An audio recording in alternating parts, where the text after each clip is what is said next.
Massive digital breaches rarely begin with a programmer bypassing a firewall. Instead, they trace back to a human vulnerability exploited by a simple psychological trick. Phishing is a social engineering attack designed to weaponize our daily habits. Every time you open an email or click a link from a brand you recognize, you are relying on a conditioned sense of trust that attackers use against you. Attackers build their scams around corporate giants like Microsoft, mimicking their communication style to make the fraudulent request feel like a routine part of your workday. An organization can spend billions on enterprise-grade security software, but those defenses are neutralized by an employee making a split-second decision to click a link. This makes the human mind the primary battleground of modern cybersecurity. Hackers study our cognitive biases and reflexes, building digital traps relying on our instinct to trust. To defend against these traps, you have to understand the machinery behind them. Step 1 is planning.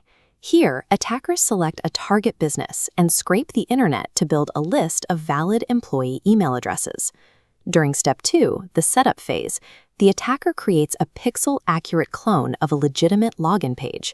This is the digital trap, a fake portal designed to look and behave exactly like the real thing. Step 3 is execution. The attacker deploys the phony message into the victim's inbox, expertly disguised as a routine alert or a high-priority notification. If the victim takes the bait and enters their credentials, the attack enters the recording phase. A hidden script captures every keystroke, silently sending the username and password to the attacker's server. In the final step, the attacker uses that stolen data for fraud and identity theft, draining bank accounts, making illegal purchases, or using stolen credentials to infiltrate deeper into the company's network. A single forged email is the catalyst for an automated chain reaction that can lead to a complete compromise of personal and corporate data. While traditional phishing uses bulk emails to cast a wide net, modern attackers have refined their approach. Spear-Phishing is a much more targeted and dangerous variation. In a spear-phishing campaign, attackers use public data from sites like LinkedIn to craft personalized messages. By referencing your specific job title or current projects, they make the fraudulent email feel like a legitimate internal communication. When attackers target C-suite executives, it is known as Whale-Phishing. These high-stakes scams often aim to manipulate high-level leaders into authorizing massive, fraudulent financial transfers. These targeted attacks succeed because they don't look like malware. They rely entirely on exploiting existing workplace relationships and the organizational hierarchy to move past a victim's guard.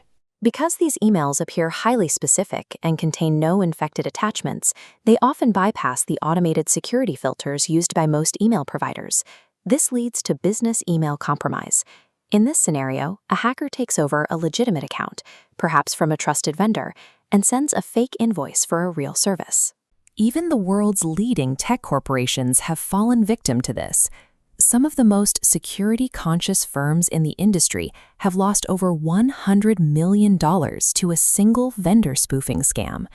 The fraud works by convincing an employee to route a routine payment to a new offshore account. By the time the accounting department discovers the change was unauthorized, the funds have already been moved. If the architects of the internet can be misled by a well-crafted email, every user must adopt a more rigorous approach to verifying digital requests. Defense begins by recognizing manufactured urgency. This is the primary psychological driver used to bypass your critical thinking. Subjects like account locked or immediate action required are designed to trigger a panic response.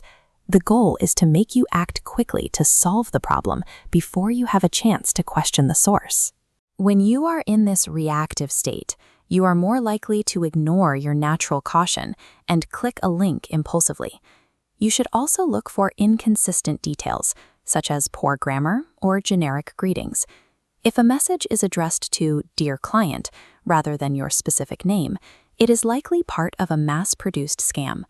While bulk scams are often full of typos, more sophisticated spear-phishing attempts will be grammatically perfect.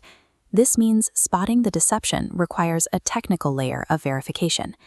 Any digital communication that demands an immediate, emotion-driven response should be treated as a high-risk interaction. The final technical check is the URL itself. This is the most reliable way to confirm if a website is a forgery. It is easy for an attacker to forge the visible text on a button or link. They might use a trusted brand name, like Amazon, to hide the fact that the link actually points to a malicious server. To see the truth, perform the hover test. Rest your cursor over the link or button without clicking it. This will force your browser to display the actual destination address in a tooltip. If that address does not perfectly match the official domain of the company, the email is a confirmed fake and should be deleted immediately. Using the hover test is the most effective technical habit you can develop to protect yourself from social engineering. You should also remember a standard for legitimate organizations. They will never ask you to provide a password or sensitive personal data link in an email or text. If you ever doubt a message's authenticity, ignore the link provided.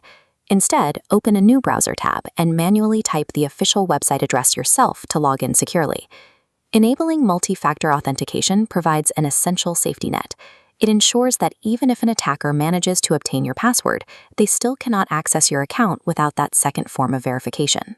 While cyber threats continue to evolve, the simple habit of verifying a request before clicking creates a significant barrier against the primary vector used to breach modern security systems.